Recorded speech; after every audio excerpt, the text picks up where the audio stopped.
जनवा हमार पूरा संसार बदलल।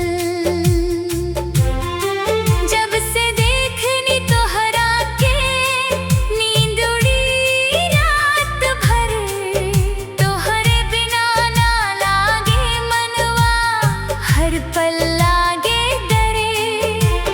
हंसी तोहार चांद जैसन बोली मिश्री घोल, तोहरे प्यार के रंग में भींजल हो गए बेकाबू दिल। कैसे कैसे प्यार हुआ, दिलवा बेकरार हुआ।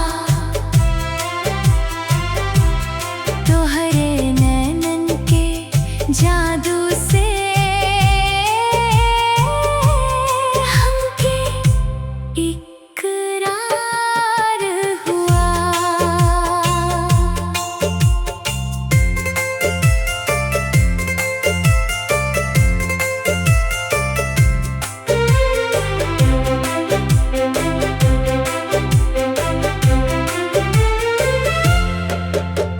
सावन के फुहार जैसन तोहार प्यार बरसे, हर जन्म साथ निभइबई वादा दिल से करसे।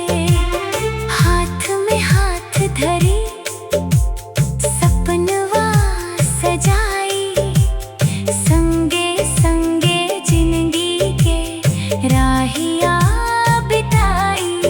रोआ मुस्कान हमार पहचान, रोआ साथी हर दिन महान। कैसे कैसे प्यार हुआ, दिलवा बेकरार हुआ। जन्म जन्म